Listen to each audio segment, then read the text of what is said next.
କାଳୀ ପୂଜା ଯାଇଥିଲି, ମତେ ବାଦାମ ଖାଇବାକୁ ଭଲ ଲାଗେ, ସେଟା ବାଦାମ ନେଇକି ଆସିଥିଲି। ଆଣିକି ଖାଇଥିଲି ବି, ଆଉ କିଛିଟା ବଳି ପଡିଥିଲା। ହେଳାରେ ହେଳାରେ ଖାଇ ବୋଲି 2-3 ଦିନ ଚାଲିଗଲା। ଆଉ 2-3 ଦିନ ପରେ ସେ ବାଦାମ ଖାଇଲା ବେଳକୁ ବାଦାମର ଟେଷ୍ଟ ଟା ମାନେ ଟିକେ ମାନେ କ୍ରଞ୍ଚିନେସ ନଥିଲା, ତା ଟେଷ୍ଟ ବି ଟିକେ କମ ଆସୁଥିଲା, ଯେମିତି ଟେଷ୍ଟ ଆସିବା କଥା ଭଜା ବାଦାମର। ମୁଁ କହିଲି କଣ ଫୋପାଡି ଦେବି? ମୁଁ କହିଲି ନା ନା ଫୋପାଡିବିନି, ତା ଦେହରେ ଗୋଟେ ରେସିପି ବନେଇବି। ଆଉ ବେଶୀ ବଳି ନଥିଲା, ଏତିକି ବଳିଥିଲା, ବୁଝିପାରୁଛନ୍ତି।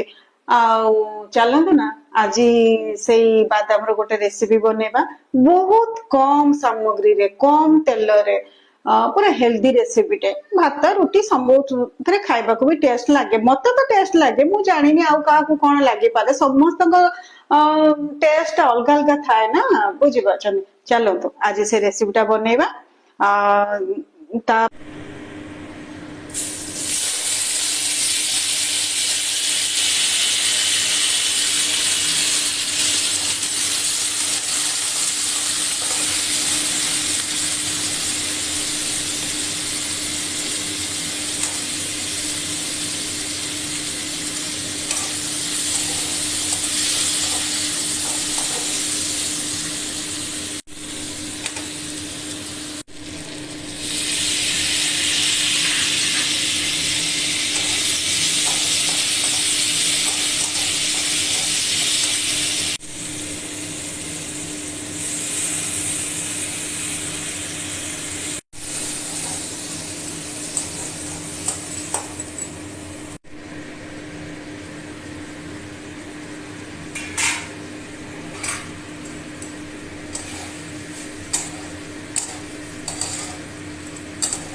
କମ ସମୟ ଭିତରେ, କେତେ କମ ସାମଗ୍ରୀରେ, କେତେ କମ ତେଲ ମସଲାରେ ଗୋଟେ ହେଲ୍ଦି ରେସିପି ପ୍ରସ୍ତୁତ ହେଇଗଲା।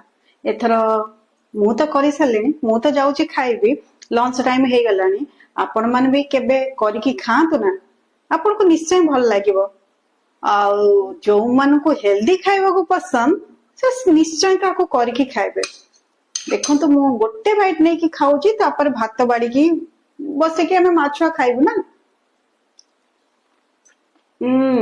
ଆକୁ ବନାନ୍ତୁ, ରୁଟି ଭାତ ସହିତ ଖାଆନ୍ତୁ,